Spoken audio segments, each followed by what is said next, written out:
What is going on, guys? Welcome back. Commentary for you. You know, we've got a really big event happening right now with EA Sports. You can see here, EA Gate is trending on Twitter after some leaked DMs appear to show a company employee basically selling card packages for FIFA Ultimate Team. And this hasn't pushed over to Madden, but you could assume that to a degree, this isn't completely EA's fault. They don't really have total control over what an employee does, but it would appear that there are some rogue black market creating EA employees that are going out and essentially responding to people, going to them and saying, hey, how much can I pay you directly to ensure that I'm getting these cards? And if this is accurate, if this is true, this is going to be one of the biggest gaming stories of the year. This is something that can literally topple companies. You know, what you're looking at is not only, you would think in many cases, not legal, but also proves that EA has the ability,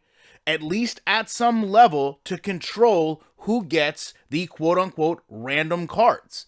And this would also damage all, in my opinion, Ultimate Teams. That's why I'm talking about it. I'm not a FIFA channel, but when I see things like this, and we know how big Madden Ultimate Team is, and you look at conversations where people basically say, hey, how much are these cards going to cost me? You can guarantee I get them. Price discrepancies for tradable cards versus non-tradable. I mean, guys, if that's not the evidence that you need to see to know that these are things that are completely controllable. These are things that, as we've talked about for a long time, very well could be used in terms of influencers, ensuring they get specific cards. But then you see the other side of it where they have these cards. They actually have the teams that would cost thousands upon thousands of dollars. It's an awful lot of money for someone to go out and spend just to create a false narrative that this is happening. And there's also way too many people that actually are showcasing these stories with, you know, receipts, if you will, that these things happened.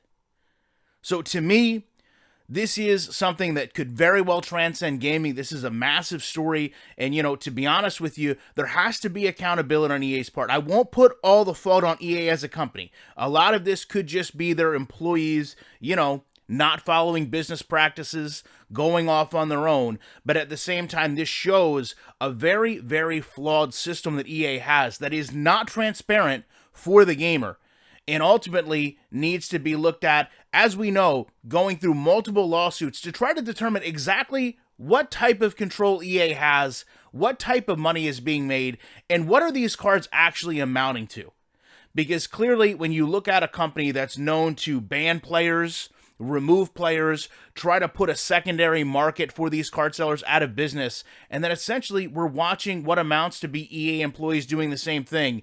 It is a real problem. Love to know your guys' thoughts on this. Appreciate you checking it out. You know I will be back in the week with more commentary.